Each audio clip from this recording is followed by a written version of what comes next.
Welcome to Valley Home Realty's disclosure training for 2020.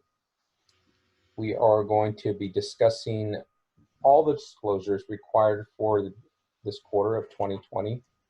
As new disclosures come in, we'll be updating the office regularly. We're going to start with the sales disclosure checklist. This sales disclosure checklist can be found on the CarForm website. Here it is up here, www.car.org.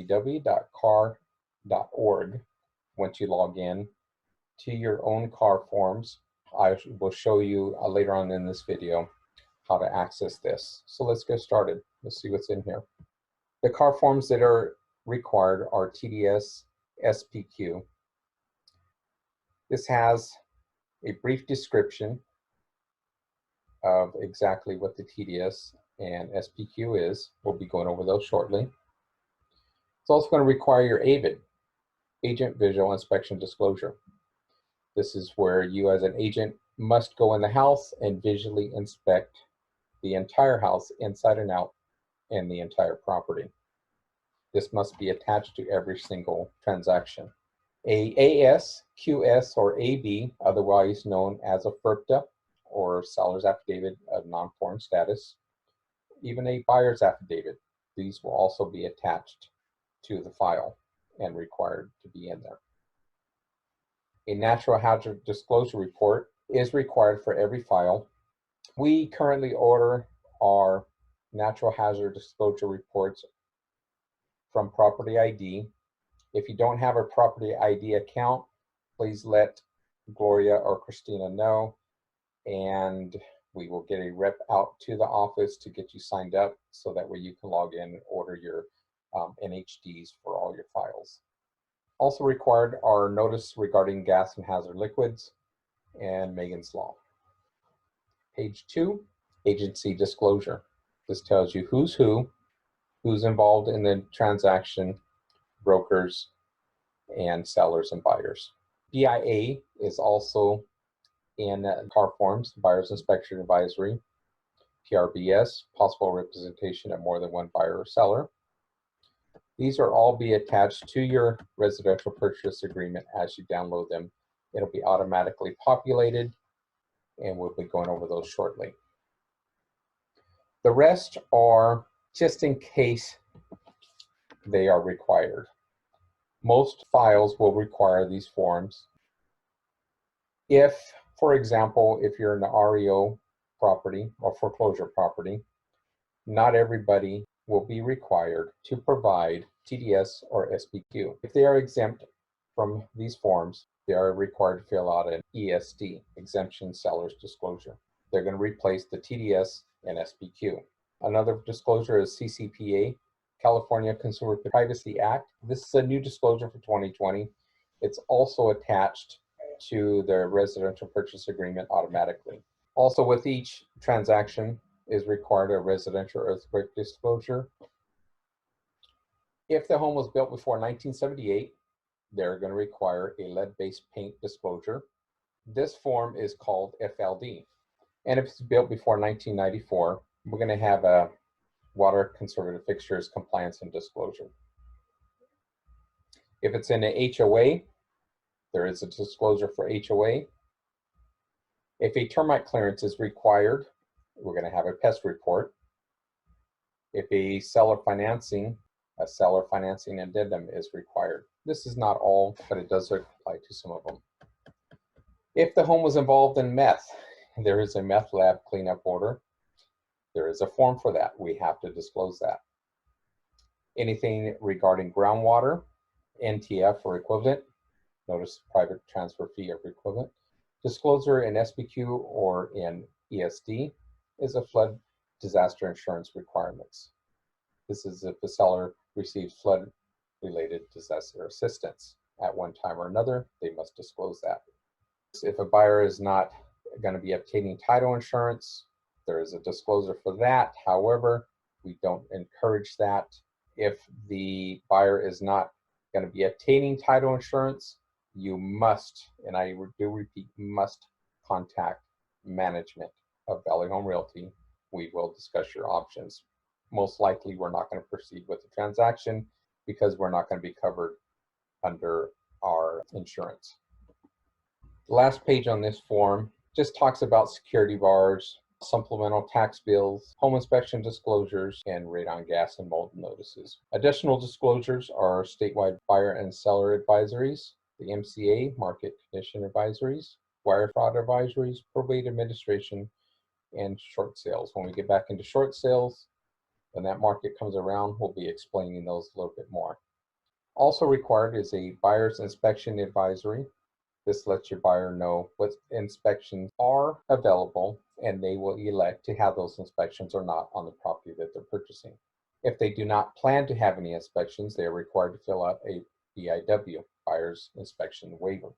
If there's any material issues, we will fill out a BMI and a water conservative plumbing fixtures and carbon monoxide detector notice. There are booklets that are available on car forms. Most involve the environmental hazard booklet, earthquake booklet, and 6 booklets all combined in one, including a signature page for your buyer to sign off once they receive the booklets, and you can download those on car forms. If we're involved in a trust, there's a trust advisory. REO is foreclosure. If it's in a foreclosure, there's an advisory for that. A wildfire disaster advisory. Guess what? All of California is in a wildfire disaster area. So make sure those forms are filled out, the WDFA. If there's a loan broker or sales broker disclosure, if they're purchasing property, there's a disclosure for that to let them know that they're the one purchasing. And there's a couple of other sellers advisories if you have listings. Be sure to fill out cover pages when you go into car forms. You simply fill out the buyer's names. Once you fill out the buyer's names, they will automatically populate. Fill out the seller's names. You don't have to ever fill them out again once you're filling out your forms in car forms. You fill out the property information. All you need is the basics, just the address, the city, state, and the zip code. That's pretty much all you need on there. And it'll populate all that into your forms. Your buyer's broker information, and of course your seller's broker information. Who's doing the pest control, pest inspections, a home warranty. If you want to add all these in, homeowners association, you can do that as well.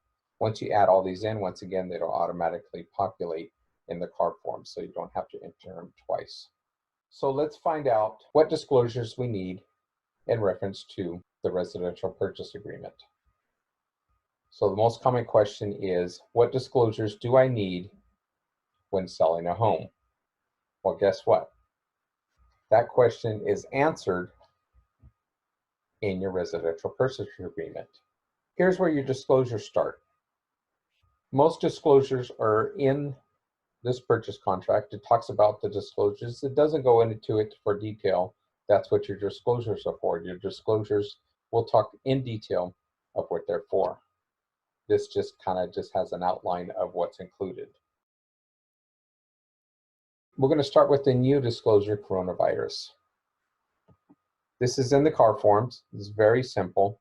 We fill it out, and it just talks about when they sign this disclosure, it postpones up to 30 days, or you can write in your own amount of days in this coronavirus disclosure. It also talks about loan contingencies. Maybe your buyer loses their job or has a loss of income. Even if you signed off on that contingency, this disclosure allows them to cancel their contract mutually and the deposit returned, even if you signed the contingency removals. All right. We've already used it a couple of times. If you're in a transaction right now, make sure to include this form, okay? Doesn't even have to say anything yet. I mean, you just got to make sure that it's incorporated, because if you do need it.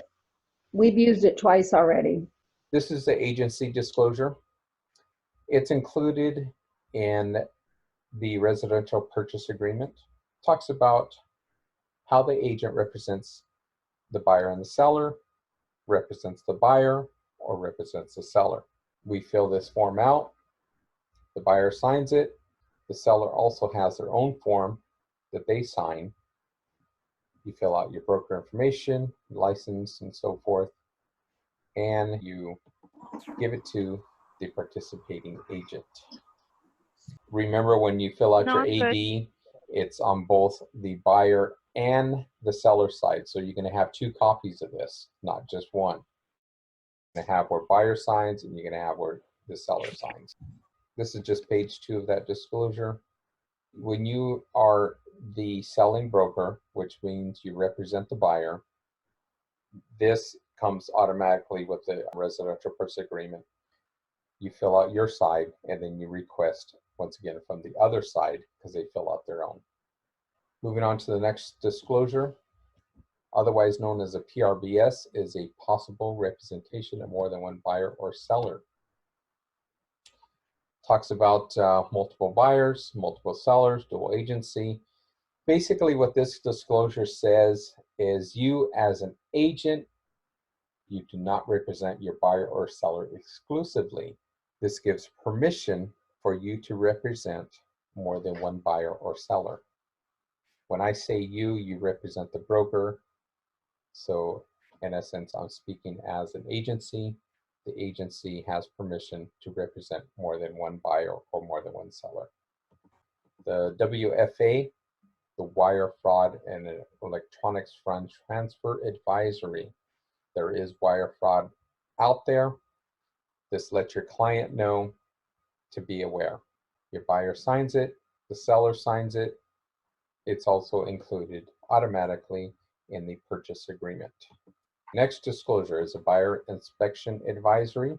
This just lets your buyer know that they're allowed to inspect the entire property that they're purchasing, not just the house, but the entire property. According to the purchase agreement, it says who's responsible to pay for which inspections. They're allowed to do a lot of inspections, but this is a general advisory just saying, hey, you have the right as a buyer to do inspections. The next one is a new form for, actually it was the end of 2019. It's the California Consumer Privacy Act advisory. It talks about how the information is distributed mostly on the web, because it talks about MLS. Well, their information is going to be on the MLS, basically. We're advertising on the MLS the for sale, property for sale, and it's going to have their address. So it just advises them for the Consumer Privacy Act. Your buyer must sign it, forward it to the other side, and you're pretty much all done with it. So those are the disclosures that are automatically populated with the purchase contract. Now we move into disclosures that should be in every file as well as those. The first one, we're going to go in alphabetical order, is the agent visual inspection disclosure. Wherever the property is located, you put the city, the county, and the address. If it's a duplex, triplex, or fourplex, you click that box and you put the unit number. Guess what? If it's a duplex, triplex, or fourplex, you must have a disclosure for each and every unit, separate. Who the inspection was performed by, you put the broker name, Valley Home Realty. What this inspection is called a visual inspection. It's nothing that you touch. It's everything that you see. If you look at the roof, you look at the interior, you look at appliances, any improvements, any hazards. It says off-property conditions. The main objective of this disclosure is to note anything wrong with the property. So it says right here, the undersigned, based on a reasonable, competent, and diligent visual inspection of the reasonable and normal accessible areas of the property, states the following. You are stating anything that's wrong with the property, or anything that you see visually wrong with the property. You cover the living room, dining room, kitchen, any other room, like a bonus room, maybe an office. You cover the halls, the stairway, each and every bedroom. It also covers bathrooms and any other room on page 2. Here's the additional comments that you can write when it says other. just write in whatever you need to continue. If you do an addendum that need additional comments, you check this box and write in the rooms or structures that that additional comment will cover. You visually inspect the garage, any parking, you inspect the yard, the fences, the side, the back, the front, and then anything that was not covered. It says other observed or known conditions not specified above. You sign, you date, the seller signs it, the buyer signs it. Valley Home Realty goes representing seller. Once again, you sign again if you filled out this. If you're receiving it, you fill out this as your broker's name and you sign it as received. Can we discuss this one just a little bit? So some companies, you'll look at one, you'll get them a lot when you have a listing. Or when you have when you're representing a buyer, you will get a lot of them that just say normal wear and tear, normal wear and tear, normal wear and tear. How many of you guys have seen those? Yeah, I do that as much as I can. Just kidding. Me too. I haven't yet. I got to be honest.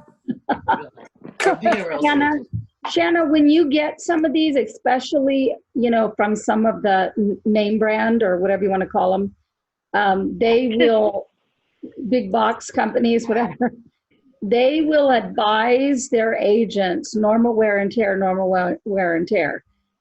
Joe is very adamant about making sure that you don't do that. And I got to be honest with you, I feel the same way. I do always add normal wear and tear to whatever I write. I put things that let them know that I really did do a visual inspection. Oh, like cracks, tile floors. Yeah, or like tile floors, laminate. Windows open and close easily, locking mechanism or whatever, locks, opens and closes easily, or if it doesn't open and close easily, or things like that, right? No, not necessarily, because this is a visual inspection. You're not supposed to be touching anything. Yes. Oh, okay. Yeah. Keep that in mind. This is a visual inspection as a realtor. We're not inspecting. Like that crack that was in your wall in Chinese camp, like something like that would be noted, because visually you can see it. Yes. Yeah. Yes. There's a couple of those. Now, Heather, when you're listing a property, it is different because you know a lot more about the property usually. But keep in mind, like Joe said, what did he say? Nothing you touch, everything you see. Visual only. Okay. Well, I've been writing too much then. I'm all doors open and closed, windows closed, cracker, wear and tear. That's going to save me some time. In our industry, sometimes less is more because you want to take responsibility for what is your responsibility, but not anybody else's. Got it. I'm going to go over a couple things that I write in just so you can make notes.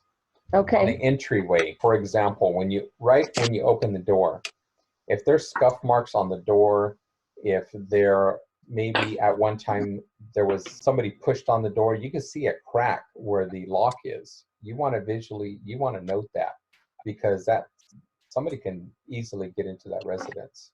Thresholds, they're loose. As soon as if you can just see it that it's loose, it's missing screws or something, you want to write all that in there. And the living room, maybe they have brand new carpet, maybe they have brand new paint. The reason I write new paint or new carpet is maybe they're covering up something. You want to let your client know that, hey, there's new paint here. There's new carpet. Was there a stain on the floor that they're trying to cover up? Maybe there's pet smells they're trying to cover up. So all those, the more you disclose, the better off you're going to be. What about like sometimes I know it happened to our house when we bought it. Like you'll walk in and you'll see on the double pane windows, like the dew in between the windows, which probably means they're not isolated well. She'd note that stuff too, probably. Yeah, so what you want to write in exactly is this wording. Substance seems to be in between window panes.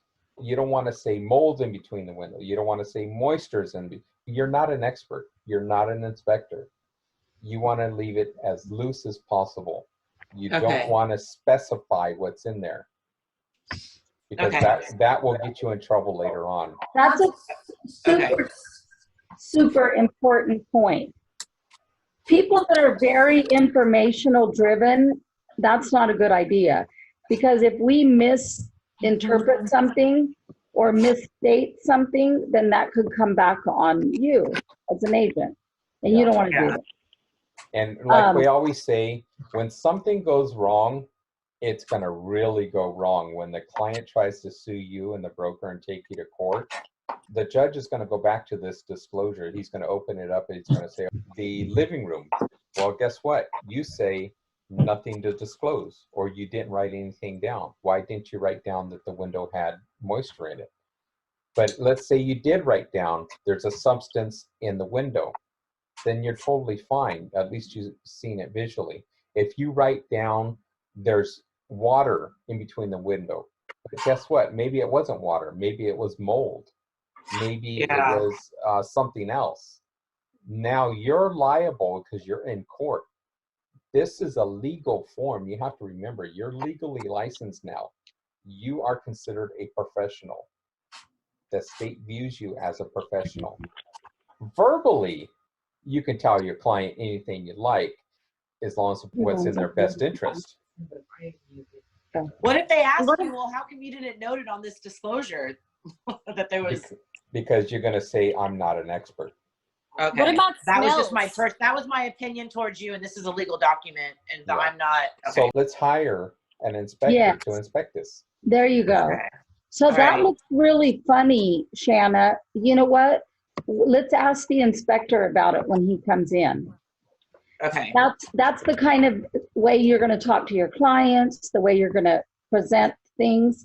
And then if the inspector sees it and it's not something that he can answer, he'll say, you probably want to have a mold inspector or a specialist in whatever they're called. Yeah, that's a good point, because you're going to notice this on the inspection reports. They're going to say, hire a certified specialist to further evaluate whatever they find. If they find mold, if they find rat droppings, they're going to want you to hire a pest inspector, because they're not a pest inspector themselves, unless they're licensed to be one. With this being a visual thing, what about smells? If it smells. I personally write the smells down. The more you disclose, and you don't want to say it smells like dog in here. Well, guess what? What if they don't have a dog? You would say unusual odor. Unusual, yeah. Unusual Ollie's odor. breath. And you're not going to say it's in the carpet. You're going to just say unusual odor in the bedroom, unusual odor in the kitchen, in the living room, wherever. You're not going to say the walls smell like something, the carpet smells like dog. Smells like there's a corpse in the walls. Yeah. So you want to leave it general. Once you specify exactly what it is, then that's what gets you in. What I do too is I'll say newer carpet appears to be recently updated. You're going to say newer, recently updated, appears to be, something like that. Okay, so I noticed when I was a TC that some of the agents had the habit of putting laminate or wood floor or whatever, because you don't know for sure if it's wood or laminate. You know what I mean? Yeah, you never want to say hardwood. You never want to say laminate, unless you absolutely, positively, 100% know it's laminate if you're a floor expert. You know, if you laid floors for 10 years, well, you know, right? But if you don't know, then don't write it. Leave it general. That's a good, very, very good point, because if you think it's wood, you could put wood looking or appears to be or something like that. But laminate, you usually know when it's laminate, but that's a very, very good point. Well, you're not going to write in it's laminate flooring. All you're going to say is there's a scratch on the floor. There's a hole in the floor. There's an indentation. There's a discoloration. That you're not going to name the type of flooring. What about it when it says it on the MLS though? Like on the MLS, it says laminate flooring or hardwood flooring. Okay, so just let me address that. So here's the general rule for MLS. MLS is not legal, what you put in there. So Oh, whatever says in the MLS, if it does not represent, say, have the same language in the residential purchase agreement, then it does not exist. okay. So for example, if the MLS says washer and dryer included with sale, but you don't include it in your residential purchase agreement, guess what? You don't get the It's washer and not dryer. included. And if Yeah. your buyer says, hey, this was supposed to be included, well, at the end of escrow, guess who's buying a washer and dryer? Because you forgot to put it in the contract. Yeah. Got it. So just to go over a couple more things, when I'm inspecting bedroom doors, bathroom doors, I always look for the door stops. If the door stop is missing, I write those in because it has to have one. Otherwise, you get a hole in the wall from the doorknob hitting the wall. Make sure you note that the door stops are missing. If your purchase involves a homeowner association, this form talks about homeowners association. It discloses to the buyer of what homeowner association discloses. Once your buyer signs, and then you just forward it to the other agent. Moving on to BMI, buyer's material issues. The address is here, your buyer's name is here, the broker's name is here, and it says exactly what it is in accordance with the terms and conditions of the written oral agreement between buyer and broker. The buyer has notified broker in writing of any material issues to buyer. So this is what your buyer wants. This is what your buyer doesn't want.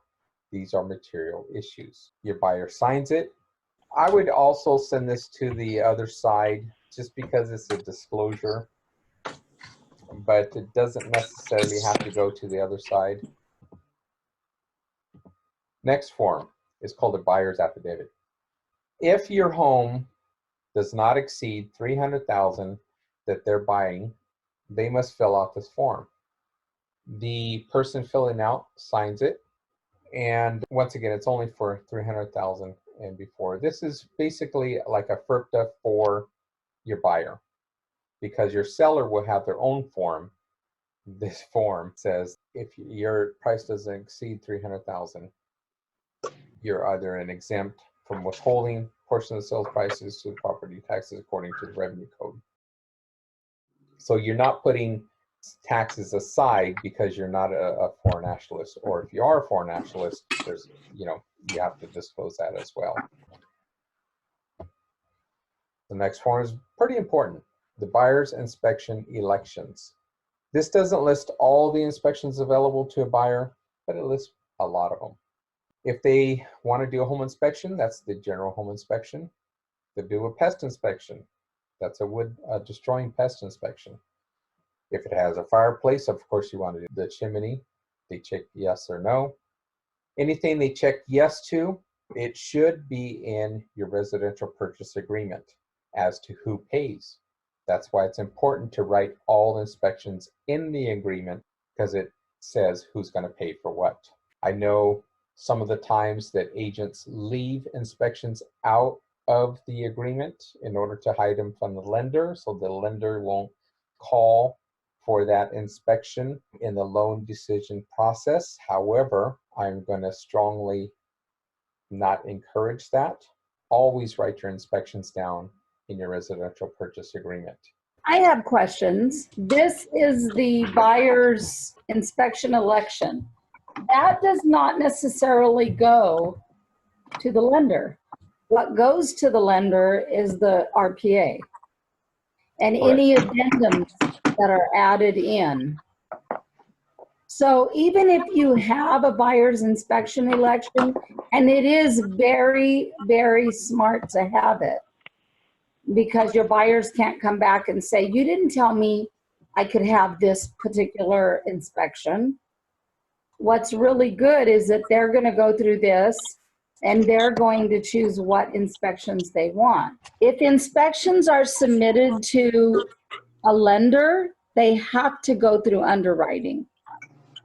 And if anything is called by the lender that needs to be repaired, and it will be, because pest work will be called, for sure. And depending on how much it is, if your buyer doesn't have the money to cover it and the seller's not willing to cover it or doesn't want to credit it, the lender is going to require it to be done. Okay. And most times the lender will leave it up to the appraiser to call for that further inspection. So absolutely, this is a smart form to use. I agree with Joe, you should use it because it's going to protect you, Valley Home Realty, and it gives them a list of inspections that they have the right to. So it really is helpful, very, very helpful.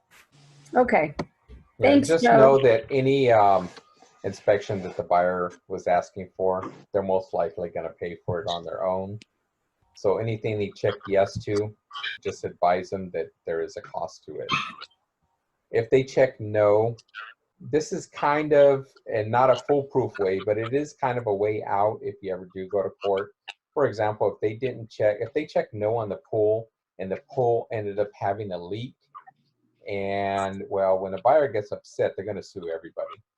That's not saying they can't sue you and take you to court, but at least you have this disclosure that says you elected not to have a pool inspection. It says right here, and you signed for it. It says buyer has a signature. More than likely, I mean, that's your way out. Heather's experienced this, and most every agent will, that when escrow closes, maybe a client will call you and ask you about some particular, something that's gone wrong. Previously owned homes, things go wrong. So you always want to refer them to the inspectors. That's why you push people to have inspections. I mean, you really, really advise strongly, because, that if they call you and they have a question and they say, here, I'm going to use an example, because the client said that there was corrosion on pipes that led to the sink under the kitchen or something like that, and it wasn't noted in the inspection. So Joe, how would you advise if you got a text like that? How would you advise an agent to handle that? Well, were the pipes visually exposed? Yep. And did they have a home inspection? That's exactly what I told. Were the pipes exposed? And do you have a copy of the inspection? Of course we do. We keep copies of all of that. I said, go through the inspection, see if anything was noted. And then guess what? Then they need to go and if it's something that was exposed and should have been noted, then they can contact the inspector directly. And if it was something that wasn't exposed and wouldn't have been seen, then they need to contact their home warranty or their homeowner's insurance. Because if we're not careful, we've all done it. I do it. I've done it. Almost every agent I know has done it. You'll end up taking responsibility for something that's not yours. And then you lose money because you say, oh, okay, yeah, you feel bad. Everybody feels bad. But that doesn't mean that you're responsible. Right. And if it was not listed on the general home inspection and it was visual, don't forget, professionals have E&O insurance. Yep. So errors and omissions. Yep. If they omitted something or if it was an error, well, that's why the insurance is in place. Your errors and omission insurance are going to cover most of it. Same thing with the general home inspection. If he missed something, well, he's human. Maybe he did miss it. His errors and omission insurance should cover that because buyer's going to want it fixed. And that's why we always push home warranties as well, because in most cases, the home warranty will cover it. Next disclosure is the buyer's inspection waiver. If your buyer doesn't want to have any inspections or a specific inspection, this is what the waiver is for. If they don't want a home inspection, they are initialing here. Same thing with the pest or any other inspection that the broker recommends. Let's say you do see something in the home and it has a fireplace, it has a pool. I would write that in. I would write chimney, I would write pool, just because I want to be covered personally. And as long as you disclose that to them and they chose not to do the inspection, pretty much falls back on them. This is just another tool in your toolbox that you're going to have that they're going to be signing. If it was already inspected, you put their inspection's name and the date. Same thing with the pest. Okay, this is the form that most agents forget. It's called a contingency removal. According to your purchase agreement that your buyer signed, they have a certain amount of days to remove contingencies. Now you can have one contingency removal or you can have several. That's why it has a number here. You put 1, 2, 3, or 4. Each time you want to remove a contingency, you check the box. The loan, the appraisal, inspections, preliminary title report. You check each box as each report comes in and you're releasing that contingency. Your final contingency removal number will have this box checked. It says all buyer's contingencies under number C. Once you remove all contingencies, you are pretty much 99.9% sure that your escrow is going to close. They must give you permission to remove contingencies, because once you remove them, then their earnest money deposit is at risk if they do not close escrow. And of course, they're opening a lawsuit from the seller if they don't close escrow. The buyer signs it, the seller signs it, and once the other party receives it, the agent also signs it. So there's 3 people acknowledging that they received this contingency removal. I think discussion on contingency removals is really important. When you're a listing agent and it is time for the buyers to remove their contingencies, you have to make sure that you remember to make sure that those buyers remove those contingencies. You can find yourself in a very, very bad situation very quickly. Because if you have failed to get your contingencies removed and they decide to back out or they can't perform for whatever reason, then you've done a really big disservice to your sellers, because they've had it off the market for however long. So let's say we're in escrow. You forgot to remove one contingency, just one, and the buyers screwed up on their loan, and now they want to back out, and your seller has been in escrow for 30, 45 days. They've lost all that marketing time. They're getting ready to have to make another house payment. They've already, removed their contingencies from a house they're buying. It's a domino effect. So if you go away today with anything, which you will go away with a lot, remember contingencies, because that can mess you up. And the worst case, the hardest thing is when your clients realize that you really did a disservice to them, and you realize it because you feel like a heel, man. You're like, man, I really screwed my clients up, or I could have really screwed them up. In most cases, a lot of cases, it turns out okay, but there's many times that it doesn't.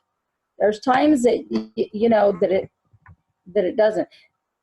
Now, if a contingency is due to be removed and the other side just does not want to remove it, you must present that other side with a demand to remove contingencies.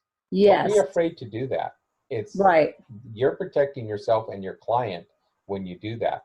Don't be afraid of what the other side's going to say or think of you. Guess what? It's something that has to be done. This is a legal document. Yeah. You must protect your client at all times. So don't be afraid to present the other side with a demand to remove contingencies. And it usually gives them 3 days to do so. And it's really hard to do that, especially if you have a good relationship with the other side. But believe me, I just had that happen to me is why I'm bringing it up, you guys. It is really, really important. So don't feel bad. That's their obligation. They need to do it. This form is pretty much new for 2020. It was introduced on December 2019. For your protection, get a home inspection. This form was mainly for HUD, but it has been extended to FHA. If you have an FHA buyer, you most definitely want them to sign this form. All it says is you have the right to do a home inspection as a buyer. The next one is a homeowners association information request. Once again, if it's HOA, you need a form asking for information regarding the HOA. And that's what this form is. The seller signs it, and the seller will disclose all the information that they requested. This in the past, and it's been a long time, has been one of the biggest holdup in all the deals because the HOAs don't meet all the time. Is that still the case, or has the HOAs become more developed that they will get these requests to us faster? If you are a good listing agent, you're going to get this document way in advance. If you're a bad listing agent and you kind of just rely on TCs and you really don't know because you never really read the forms, you're going to request this last minute. It is very challenging, and the sellers have to pay for it, which make it even more challenging. Yeah, that Right. you are absolutely 100% right. This actually we had to extend or close. I mean, it was an issue. It held us up too, and I was representing both sides, and it was an absolute nightmare. And the sellers have to pay for all the documents to be transferred, and it's a nightmare. So definitely something you want to take care of first and foremost. Yeah, and don't forget, as a buyer, you have the right to all this information. So as the buyer's agent, make sure you get all this information to your client. The next disclosure is pre-1978. If your home that the buyer is purchasing is built prior to 1978, they have a lead disclosure that the seller must fill out. The seller signs it. You disclose it to the buyer, and then the buyer signs it. Now, whether they know or do not know if lead paint exists in their home, it doesn't matter. If it's pre-1978, this form is mandatory that you fill out. If it is past 1978, 1979, and beyond, this form is not required. TCs usually include this no matter what age of the home. Just Just know that this form is not required if it's 1978. I always question it, but I'm kind of perfectionist when it comes to disclosures. So I'm going to question, why are you disclosing this when it's built in 1999? Yes, it used to make me so mad when they would do that. Market conditions advisory. This just tells your buyer or your seller what the current market is. Sometimes it's a seller's market, sometimes it's a buyer's market. This is what exactly this form says. It's a buyer's market advisory. Next disclosure is a notice of supplemental property tax bill. Be sure your buyer signs this. Almost every single property in California, this disclosure will affect, because what the current owner is paying on their taxes is not exactly what the new buyer will be paying in the same amount, property tax wise. All this says is you're paying the current taxes.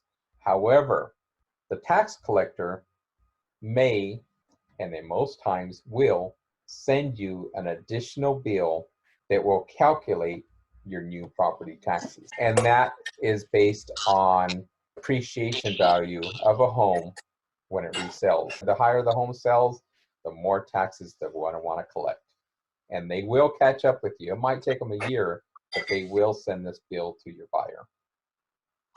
It's going to say additional funds due, additional taxes due. So that's why they're signing this.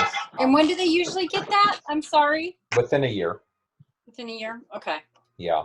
So when the tax assessor reassesses the value of the property after the sale, it usually takes, you know how slow the government is. Yeah. Maybe not slow on collecting taxes, but sometimes they are slow. And they might not send that bill out to the next tax due date. Now, do y'all remember when taxes are due? Anybody? They're late by December and April. So everybody's going to get one of these bills. Just prepare them for it by signing this disclosure, and also explain this disclosure to them. Just let them know that they're going to get an additional bill. Also important is if they have impounds in their loan, meaning that the lender is going to set aside taxes and insurance. Be sure that when your buyer receives this bill, they forward it to that lender so that they can take out additional funds so that next year they're going to have enough funds to cover the new taxes. Receipt for reports. I very rarely see this in files. Guess what? It's mandatory. Every report that your client orders or receives must be listed on this receipt for reports. If they're ordering a pest inspection, home inspection, everybody's going to have a preliminary title report coming from the title and escrow company. So that has to be in there. If they had a septic tank and so forth. Any other inspection that's listed in here, be sure to write down who it was prepared by and the date. This is any other that wasn't listed, and the buyer signs for it. All this does is acknowledge that the reports were received by the buyer and disclosed to them. So that way later, when they forget, they can refer back to this page as to whether they received it or not. Statewide buyer and seller advisory.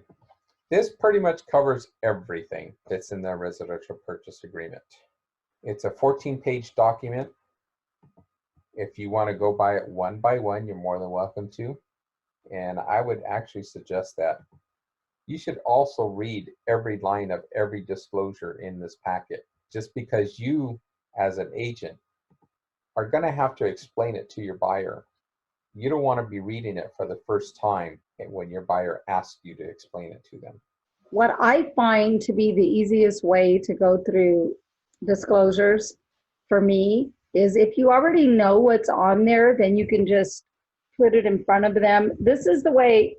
I know that some people read the whole thing, but if you know what it is, you can put it in front of them and you can say, and that's usually what someone will do. If you remember, when you're signing contracts, usually the person who has you sign something, they know what that is, and what they'll say is, and this one is a buyer's advisory. This one will go over blah, blah, blah, blah, blah.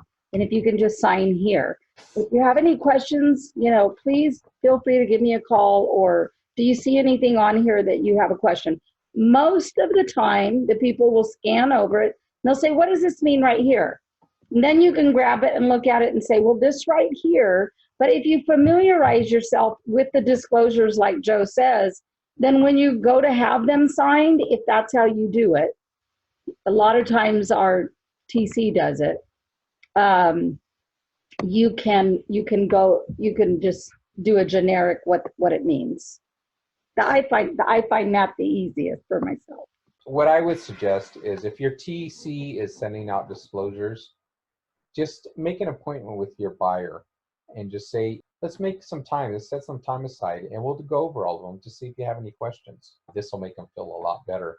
Now, you're going to have clients that want to go over just about every single paragraph. And guess what? Christina and I, when we first started, we had a client like this out in Marysville. They were buying a home. Well, they're actually selling a home in Marysville and buying another one. And we went in there and we sat down on their couch and we were there for hours.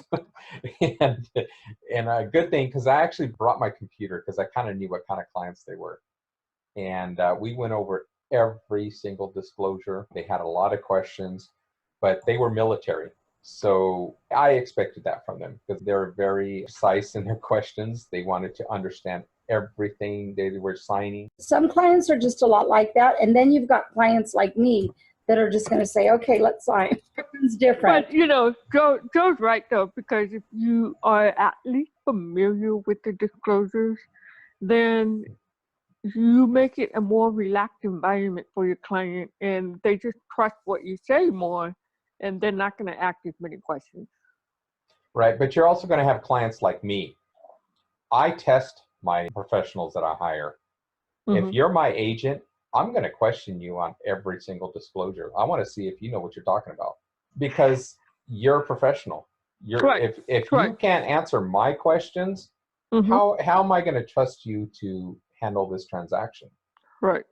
So you are going to get like me that Mm-hmm. want to know every single disclosure, and you're going to ask questions that you're probably not going to have answers to. But just know there's people out there like that. There's all kinds of people out there like that. So it's best just to know your disclosures. That's all. Verification of property condition. Okay, this is where we're getting into the end of your purchase agreement. You are within 5 days of closing. You as an agent must go back to the property and visually inspect with your client any repairs or modifications that were done to the property, and you must write them down if they were done or not. You also go back with your client to see maybe sometimes the seller still lives in the home. Well, you want to make sure the seller moved out and actually cleaned the property up. If at the time of this disclosure, the property was not clean, I would write down living room still dirty, full of debris, carpet dirty, stains on walls, things like that. So that's what this form is for you to write down the condition of the property just before buyer takes possession within 5 days. This is not a form that your TC will provide. This is a form that you as an agent will have to provide. You're going to have to pull it out of your car forms, force copy your TC when it's down so they have it in your file. Here's something else. I'm not trying to interject too much. Here's something else about this. The whole reason for this form is to make sure that nothing was removed that shouldn't have been removed, replaced for some reason, tore up for some reason. So that's the whole purpose of this form. When you go to do a final walkthrough, when you take your clients to go see a house and there's inspections done, pay particularly close attention to the appliances. Because if there's things going to be switched out, a lot of times it's the appliances. Correct. And I've had that happen to me, and I've had to replace a dishwasher, but I had the listing agent do it, pay for half of it. Hopefully you don't end up in that situation. That's why a lot of us are saying these things, so you don't end up in that position, because as a new agent, it happens, even as a seasoned agent. Now I pay particular close attention to the appliances and the brand and everything, because people switch things out. And don't forget, as an agent, you have an entire management team behind you. When you're in a situation like that, ask for help. We're going to step in for you so that you don't have to do it. I will do it personally, or Christina will do it. Christina has no problem calling the other broker. Should we She's done note it then? before. Should we note what brand the appliances are somewhere on the disclosures? Take pictures. Okay. Yeah, always take pictures. Shanna. Take Okay. pictures. Yeah. And you don't have to disclose your pictures, but when you're doing your agent visual inspection, take pictures. Can I this is going to be totally a little bit sideways. You cannot deliver keys to anybody unless their name is recorded on the title. Secondly, don't be coerced or bullied into asking the sellers to let your buyer move their stuff in the property, or for them to get to put their stuff in the garage. I mean, we've all been there. Don't even ask. Just say, "Oh, I'm sorry. That won't work." We cannot ask our clients to do that because their homeowner's insurance will not cover it. You don't have insurance to cover it, so we're not allowed to ask that. Just shut it down, because there are many sellers and buyers that will agree to that, and it's not to anyone's benefit. And don't forget, if all else fails and the buyer just does not want to do an inspection, well, guess what? There's a box to check here, and they signed. It says that they don't want to do a final inspection. You're going to pretty much advise against that, but I mean, there's just sometimes you have, like, for example, an investor, they don't care what the property looks like. They don't want to inspect it. So because they're going to repair it anyway and flip it. So you can still do it though, right? Oh, absolutely. You can still do it. Yeah, absolutely. Yeah. Yeah. You want to see if the house is still standing before you give them keys. If it didn't burn down. So that's that. Okay, moving on to the next one. Water heater and smoke detector compliance. Basically, it just says water heater must be strapped down, state law. There must be a smoke detector in the home. Some people are saying that there needs to be a smoke detector in each room now. Is that true? Okay, so here's how the smoke detectors work. If there is not a door separating the room, then there's only need to be one smoke detector. So for example, there must be one in every bedroom because there's a door, but the living room, dining room, kitchen, that's all one. There's no door there. Now, it's nice to have additional, but as long as there's not a doorway blocking it, you're fine. Okay, so one in each bedroom. What about the carbon monoxide? There must be one in each home, and that's the next disclosure. If they plug in the lowest plug-in you can find available, not up on where the smoke detector goes, because carbon monoxide will not be there. It's on the bottom. Carbon monoxide insulation requirements talks about California law, and as of 2011, all houses must have it. There is fines for that if you don't have them. So make sure everybody signs for it, seller, buyer. Okay, our last form, wildfire disaster advisory. Because of the recent wildfires, this form was adopted back in January 2019 and talks about resources and just disclosures that wildfire is in the area. For example, all of Central Valley is a farming community. Therefore, we are subject to wildfires. All right, moving on to car forms. Once you log into your car forms, once you join the National Association of Realtors, they're going to give you a sign-in page. I want to show you where this transaction checklist lives, as well as webinars that CAR put out. So on the home page, click Transaction Center, and you don't even have to be a member to do this. Just go to car.org, click Transaction Center. Under Transaction Center, click Risk Management, and here you will have a link to the Sales Disclosure Checklist. This list that we just went over is available online.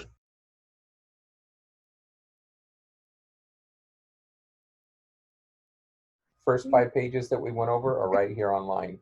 So you can always access them no matter where you're at. The next thing you can do, Transaction Center, Risk Management, is you can access all the webinars that CAR has recorded so far. There's a lot in here. I've seen most of them, but take some time and watch these videos. Sometimes they're an hour long, but they're most definitely worth it. There's one called Disclosure Checklist, They're going to go over most of the disclosures, if not all, on that one checklist I just showed you. There are a couple in particular that I want you to watch. One, of course, is the disclosure checklist. The other one is called Anatomy of a Lawsuit. Basically, it tells you what happens when you go to court, what's going to happen. It prepares you for court. Can you show me again how to get to this part?